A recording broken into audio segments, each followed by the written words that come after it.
Now it's my great pleasure to be able to introduce to you Caroline Lucas MP.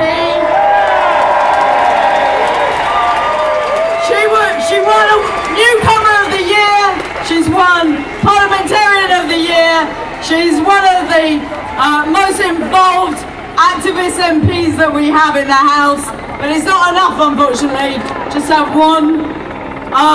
We are going to have to do something else to change the way that decisions are made. I'll say no more. Caroline Lucas.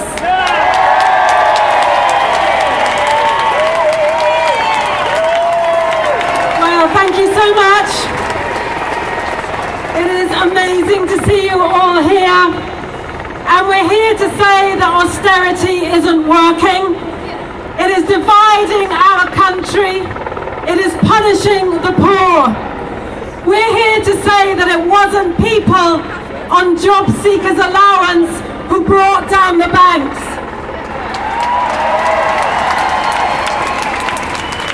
It wasn't nurses and teachers and firefighters who were recklessly gambling on international markets. And so we should stop the policies that are making them pay for a crisis that was none of their making. And we're here to remind the government as well that 76% of people did not vote for them. George Osborne, you have no mandate for these cuts. So stop your ideological war on welfare, end austerity now.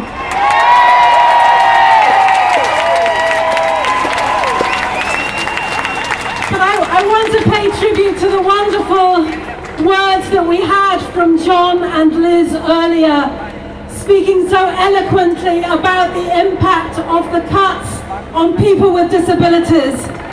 Because it is a scandal that this month the Independent Living Fund will be slashed, that we can't find money to be able to ensure that people with disabilities can live in the community.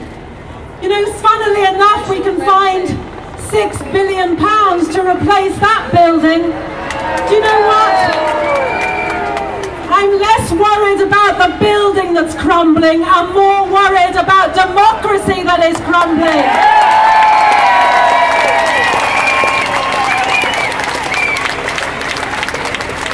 Because these cuts are not only so socially damaging, they are absolutely illiterate as well. We don't need these cuts. The way out of the economic deficit is to be investing in jobs, and one of the best places to invest would be in the green economy. Instead of more fracking, we want investment in clean energy and energy efficiency. It would create hundreds of thousands of jobs. It would get fuel poverty down, and it would get our climate emissions down as well.